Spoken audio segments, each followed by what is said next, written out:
दोस्तों, इन तस्वीरों को देखकर आपको लगेगा कि ये स्विट्जरलैंड की खूबसूरत वादियां हैं, लेकिन जरा रुकिए, ये यूरोप नहीं बल्कि हमारा अपना हिंदुस्तान है, जहां एक और बर्फ की सफेद चादर ने नजारों को जन्नत बना दिया है। वहीं दूसरी ओर यही बर्फ जिंदगी की रफ्तार पर ब्रेक भी लगा रही है। कहीं रास्ते बंद हैं तो कहीं पूरे पूरे शहर अंधेरे में डूबे हैं। आखिर पहाड़ों में अचानक ऐसा क्या हुआ कि कुदरत का ये खूबसूरत रूप लोगों के लिए मुसीबत बन गया?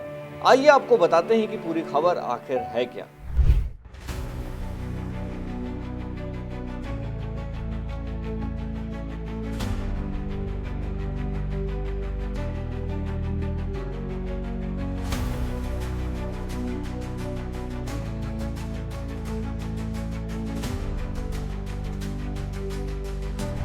शुरुआत करते हैं उत्तराखंड से, जहां शुक्रवार को साल की पहली भारी बर्फबारी हुई।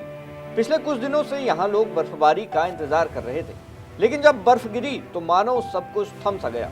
बद्रीनाथ, केदारनाथ, गंगोत्री और यमुनोत्री जैसे धाम पूरी तरह बर्फ से ढक चुके हैं। सिर्फ ऊंचाई वाले इलाके ही नहीं, बल्कि मसूरी, धनौल्टी और चक्राता में भी हर तरफ सफेदी ही सफेदी नजर आ रही है। देहरादून और मैदानी इलाकों में लगातार बारिश ने ठंड को इतना बढ़ा दिया है कि देहरादून और टिहरी समेत 6 जिलों में 12वीं तक के स्कूल बंद करने पड़े हैं। अब बात करते हैं हिमाचल प्रदेश की, जहां हालात कुछ ज्यादा ही गंभीर है। हिमाचल में इस सीजन की पहली बड़ी बर्फबारी ने सड़कों का जाल पूरी तरह काट दिया है। राज्य आपातकालीन परिचालन केंद्र के अनुसार पूरे प्रदेश में लगभग 565 सड़कें बंद हो चुकी हैं, जिनमें 2 प्रमुख राष्ट्रीय राजमार्ग भी शामिल हैं। सबसे ज्यादा असर लाहौल स्पीति में देखने को मिला है, जहां 292 सड़कें बंद होने से संपर्क पूरी तरह टूट गया है। इतना ही नहीं, भारी बर्फबारी की वजह से लगभग 4800 बिजली ट्रांसफार्मर ठप हो चुके हैं, जिससे कई इलाके अंधेरे में डूब गए हैं। वहीं कश्मीर की वादियों में भी नजारा कुछ ऐसा ही है। श्रीनगर जम्मू राष्ट्रीय राजमार्ग, जो कश्मीर को देश के बाकी हिस्सों से जोड़ता है, वहां बर्फबारी के बाद सैकड़ों लोग फंस चुके हैं। लेकिन यहाँ सलाम करना होगा भारतीय सेना और स्थानीय पुलिस को, जिन्होंने राहत और बचाव अभियान चलाकर लोगों को सुरक्षित स्थानों पर पहुंचाया और उन्हें भोजन और आश्रय उपलब्ध कराया। हैरानी की बात तो ये है कि अनंतनाग और कुलगाम जैसे कई इलाकों में भी ऐसी ही बर्फबारी हुई है, जो पिछले 10 वर्षों में कभी नहीं देखी गई। इस बर्फबारी के 2 पहलू हैं। एक और पर्यटक जो खुशी से झूम रहे हैं, मसूरी के माल रोड पर भारी भीड़ है और सोशल मीडिया पर वीडियोस की बाढ़ आई हुई है।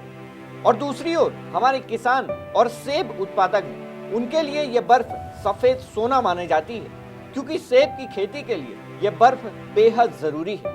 लेकिन इसका दूसरा पहलू तकलीफ दे भी है। जोशीमठ औली मार्ग बंद होने से स्थानीय लोगों का आना जाना मुश्किल हो गया है। बिजली और पानी की आपूर्ति बाधित होने से रोजमर्रा की जिंदगी प्रभावित हो रही है। प्रशासन लगातार रास्ते साफ करने में जुटा हुआ है, लेकिन कड़ाके की ठंड और लगातार गिरती बर्फ काम में बाधा बन रही है। कुदरत का ये नजारा देखने में तो बेहद खूबसूरत लगता है, लेकिन क्या हम इस तरह की भारी बर्फबारी के लिए तैयार हैं? क्या हमारा इंफ्रास्ट्रक्चर इतना मजबूत है कि हर साल आने वाली इस चुनौती का सामना कर सके? दोस्तों, आप क्या सोचते हैं? क्या पहाड़ों में अचानक बढ़ती है बर्फबारी जलवायु परिवर्तन का संकेत है? अपनी राय हमें कमेंट बॉक्स में जरूर बताइए। देश और दुनिया की तमाम खबरों से जुड़े रहने के लिए देखते रहिए सरकारी मंथन।